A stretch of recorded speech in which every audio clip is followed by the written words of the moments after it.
నమస్తే, శ్రీధర్ టీవీకి స్వాగతం. వందలాది ఇండిగో విమానాల సర్వీసులు రద్దయ్యాయి. వేలాది మంది వాళ్ళు వెళదాం అనుకున్న గమ్యస్థానాలకు చేరుకోలేక అల్లల్లాడారు. ఎయిర్పోర్ట్లన్నీ యుద్ధరంగాన్ని తలపిస్తున్నాయి. కొందరు సమయానికి తమ పెళ్లికి చేరుకోలేకపోయిన వాళ్ళు, తమ దగ్గర బంధువులు చనిపోతే వాళ్లను ఆఖరి చూపు చూసుకోవడానికి కూడా నోచుకోని వాళ్ళు, ఇంటర్వ్యూలకు వెళ్లేవాళ్లు, పరీక్షలకు వెళ్లేవాళ్లు అవన్నీ కోల్పోయారు. మొత్తం మీద నానా గందరగోళం ఏర్పడింది. ఇప్పుడు విమానయానాలంటే ఇదివరలాగా అది ధనిక వర్గానికి సంబంధించిన వ్యవహారం కాదు. అత్యవసర పనులు ఎవరికున్నా కూడా వాళ్ళు తప్పనిసరిగా విమానాలని ఆశ్రయిస్తున్నారు. Middle class, lower middle class కూడా. దూర ప్రాంతాలకు ఉద్యోగాలకు వెళ్లాలనుకున్న కింది తరగతుల వాళ్ళు కూడా, పేదలు కూడా, అంటే దుబాయ్ లాంటి చోట్లకు వెళ్లాలంటే విమానాల్లోనే వెళ్ళాలి. ఆరోగ్య విషయంలోను, పరీక్షలు అలాంటివి రాసే విషయంలోను తొందర పనులున్నప్పుడు విమానాలనే ఆశ్రయిస్తున్నారు. కొంత డబ్బు ఎక్కువైనా భరించలేకున్నా. ఇప్పుడు విమానయానం అనేది ధనికుల వ్యవహారం కాదు. ఇండిగో విమానాల్లో ప్రయాణం చేయడానికి టికెట్ కొనుక్కొని వెళ్లలేకపోయిన వాళ్లకు వెంటనే ఆ టికెట్ డబ్బులు చెల్లించాలని ప్రభుత్వం ఆదేశించింది. బహుశా చెల్లిస్తారు. ఇండిగో సంస్థకు అది ఒక పెద్ద విషయం కానే కాదు. కానీ ఇక్కడ సమస్య ఏమొచ్చిందంటే, మనం ఒక చోటికి వెళ్దాం అనుకున్నాం. అక్కడ హోటల్స్ ను, క్యాబులను, టికెట్లు ఇవన్నీ బుక్ చేసుకున్నాం ఇక్కడి నుంచే. అవి మనం వెళ్ళకపోవడం మూలంగా వాళ్ళేం తిరిగి పూర్తిగా మనకు డబ్బులు ఇవ్వరు. అసలు ఇవ్వరు. కొందరైతే మీరు రాలేదు అంతే అంటారు. మరి ఆ డబ్బు ఎవరిస్తారు? అంటే ప్రభుత్వం ఇస్తుందా, ఇది ఇండిగో సంస్థ ఇస్తుందా? మెంటల్ అగని, వాళ్ళకైన బాధ. ఎవరైనా చనిపోతే కడసారి చూసుకోవడానికి కూడా వెళ్ళలేని వాళ్ళ పరిస్థితి ఏమిటి? వాళ్లకు ఎట్లా కాంపెన్సేట్ చేస్తారు? వాళ్లకు నష్టపరిహారం ఎట్లా ఇస్తారు? ఎవరిస్తారు? అయితే ఇవన్నీ ప్రభుత్వానికి కానీ విమానయాన సంస్థలకు కానీ తెలియదని కాదు. విమానాలను ఇట్లా సడన్ గా ఎందుకు ఆపేస్తారంటే ప్రభుత్వం పైన ఒత్తిడి తీసుకురావడానికి. తాము చెప్పినట్టు ప్రభుత్వం వినాలని ఒక్కసారిగా విమాన సర్వీసులన్నీ రద్దు చేసి ప్రయాణికులకు ఇబ్బంది కలగజేస్తారు. తద్వారా ప్రభుత్వం పైన ఒత్తిడి వస్తుందని వాళ్ళ నమ్మకం. ఇప్పటిదాకా అట్లాగే జరుగుతుంది కూడా. మరో అంశం దీంట్లో మొనోపలి ఉండటం, ప్రభుత్వం విమానాలను నడిపించకపోవడం. మన దేశంలో 60% విమానాలను ఇండిగో సంస్థ మాత్రమే నడిపిస్తుందట. అదొక్కటి ఆపేస్తే దాదాపుగా మొత్తం ప్రయాణాలే రద్దయిపోతాయి. ఏదో ఇతరేతర విమానాల్లో వెళ్లే వాళ్ళు మాత్రమే తమ గమ్యాలను చేరుకోగలరు. మరి ఇండిగో ఇంత విస్తృతం ఎలా అవ్వగలిగింది? అది తమ ప్రయాణికులకు తక్కువ ధరలో సర్వీసులను ఇస్తోంది. మొదటి విషయం. రెండో విషయం మరీ ఘోరమైన అంశం. అది తన ఉద్యోగులను అడ్డగోలుగా ఎక్స్‌ప్లాయిట్ చేస్తుంది, నిలువు దోపిడీ చేస్తుంది. తక్కువ జీతాలు ఇవ్వడం, ఒక్కొక్కరితో 16 నుంచి 18 గంటలు పైలట్లతో కూడా పని చేయించడం. కింది సిబ్బంది అయితే లెక్కే లేదు. క్రూ గాని, గ్రౌండ్ స్టాఫ్ గాని వాళ్లకు 25,000 నుంచి 30,000 దాకా మించదట సాలరీలు. గొడ్డు చాకిరీ చెయ్యాలి. నిజానికి మరో 500కు పైగా పైలట్ల అవసరం ఉంది ఇండిగోకు ఇప్పటి పరిస్థితుల్లో. లేదా ఎవరిని తీసుకోవట్లేదు. వెళ్లిపోయే వాళ్ళు కూడా వెళ్లిపోతున్నారు.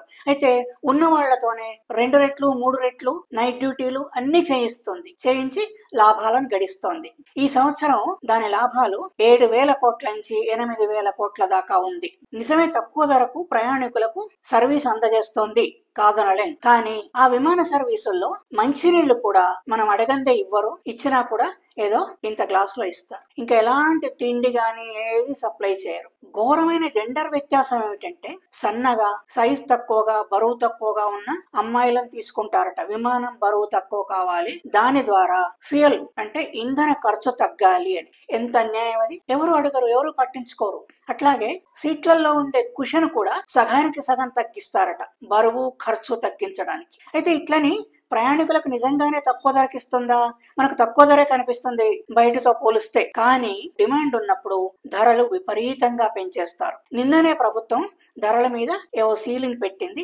అది ఎంతవరకు అమలవుతుందో చూడాలి. ఎందుకంటే సర్వీసుల పైన, పైలట్ల వర్కింగ్ అవర్స్ పైన ఇత్యాది వాటన్నిటిపైన ప్రభుత్వం 2 ఏళ్ల కిందనే కొత్త నిబంధనలు తీసుకొచ్చింది. కానీ దాన్ని ఈనాటి వరకు ఇండిగో సంస్థ అమలు చేయనే లేదు.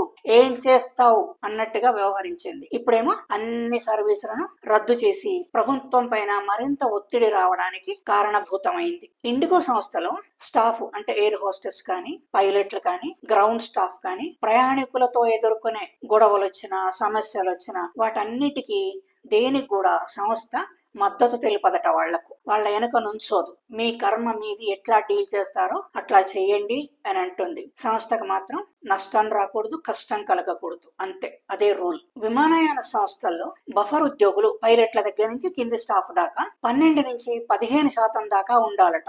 ఎందుకంటే ఎవరైనా లీవ్ పెట్టినా, ఇబ్బందులు వచ్చినా, జ్వరం అలాంటిది వచ్చినా కూడా, రాలేకపోయినా కూడా వెంటనే మరో వ్యక్తిని అక్కడికి పంపించడానికి బఫర్ స్టాఫ్ ఉండాలి. కానీ ఇండిగో సంస్థ 3 నుంచి 5% దాకే బఫర్ స్టాఫ్ ఉంచుతోంది. ఎక్కడ చూసినా ద్రోహమే, ఎక్కడ చూసినా దోపిడీయే, అడ్డగోలు దోపిడీ. వాళ్ళ లీవులను కూడా 42 నుంచి 30కి తగ్గించింది. దాని లాభాలన్నీ అటు తెలియకుండా ప్రయాణికుల దగ్గర, తెలిసి స్టాఫ్ దగ్గర పిండుకున్నవే. గవర్నమెంట్ గా మొత్తం నిండా మునిగి అమ్ముకోవాల్సి వచ్చింది. ఇండిగో మాత్రం 60% సర్వీసులను నడిపిస్తోంది మంచి లాభాలతో. ఏం మంత్రం ఉంటుంది దోచుకోవడం తప్ప? ఓకే, అన్ని తప్పులు ఇండిగోవే అనిపిస్తున్నాయి మనకు, నిజమే. దాన్ని నిందించాల్సిందే. దోపిడీలకు, రూల్స్ పాటించకపోవడం, నిబంధనలు ఉల్లంఘించడం, ప్రభుత్వాన్ని ఖాతరు చేయకపోవడం, ఇదంతా కూడా చేస్తుంది, నిజమే. కానీ ఈ విషయంలో ప్రభుత్వం దేని తప్పు లేదా? ఖచ్చితంగా ఉంది. ప్రభుత్వం ఇన్ని రోజుల నుంచి కళ్ళు మూసుకొని కూర్చుందా? వీళ్ళు ఇట్లా చేస్తున్న సంగతి ప్రభుత్వానికి తెలియదా? తన సొంత విమానయాన సంస్థనే దిక్కులేక దివాలా తీసినప్పుడు, ఇండిగో సంస్థ ఇన్ని లాభాలు సంపాదిస్తుంది అన్నప్పుడు ఒక కన్నీసి ఉండకూడదా? ఎట్లా వస్తున్నాయి లాభాలు, ఎక్కడి నుంచి వస్తున్నాయి, ఏ ఏ మార్గాల ద్వారా వస్తున్నాయి, మనకెందుకు రాలేదు అని. హెల్మెట్ పెట్టుకోకుంటేనే పట్టుకుంటారు కదా రోడ్డు మీద. అలాంటిది విమానయాన సంస్థ విమానాలు అశ్రద్ధ వల్ల, నిబంధనలు పాటించకపోవడం వల్ల ఒక్క విమానం కింద పడ్డా కూడా 100 మంది పోతారు పాపం, మొన్న గుజరాత్ లో పోయినట్టుగానే. మరి దానికి బాధ్యులు ఎవరవుతారు? ప్రభుత్వం కాదా? చేతులు ముడుచుకుని కూర్చుంటుందా? చూడకుండా ఉంటుందా? 2 ఏళ్ల నుంచి ఇండిగో విమానయాన సంస్థ కొత్తగా ప్రభుత్వం ప్రవేశపెట్టిన నిబంధనలు పాటించనే లేదు. అయినా ప్రభుత్వం కళ్ళు మూసుకొని ఊరుకుంది. కళ్ళు, చెవులు, నోరు మూసుకుంది. ఎందుకు చర్య తీసుకోలేదు? దాన్ని ప్రజలు ఎలా అర్థం చేసుకోవాలి? దాని అనుకున్న మతలబు ఏమిటి? ఇలాంటి సంక్షోభాలు వస్తాయని, బ్లాక్ మెయిల్ చేయడానికి ప్రైవేట్ సంస్థలు విమానాలను రద్దు చేస్తాయని ప్రభుత్వానికి తెలియదా? ఇదివరలో అలా జరగలేదా? అలాంటి అనుభవం ఏది లేదా? చేతులు కాలాక ఆకులు పట్టుకున్నారు అన్నట్టుగా టికెట్ల మీద సీలింగు, నిబంధనలు పాటించాలి అని గర్జించడం ఇప్పుడు చేసినంత మాత్రాన కాదు కదా. ఇన్ని రోజుల నుంచి దోచుకున్నది తిరిగిస్తారా? అవి కూడా పేద మధ్యతరగతి ప్రజలే కదా ఎక్కువగా వెళ్తున్నది. నియంత్రణ అవసరమని కొంతమేరకైనా ప్రైవేట్ సంస్థలను అదుపు చేయాలని ప్రభుత్వానికి తెలియదా? ఈ ఎపిసోడ్ లో ఇండిగో పాపం ఎంతో, ప్రభుత్వానికి అంతే. ఈ వీడియో సాంతం చూసినందుకు ధన్యవాదాలు. మన ఈ ఛానల్లో తప్పనిసరిగా సబ్స్క్రైబ్ చేయండి. అట్లాగే లైక్ పెట్టడం మర్చిపోవద్దు. నాతో ఏకీభవించినట్టయితే మీ అభిప్రాయాన్ని కూడా రాయండి. ధన్యవాదాలు.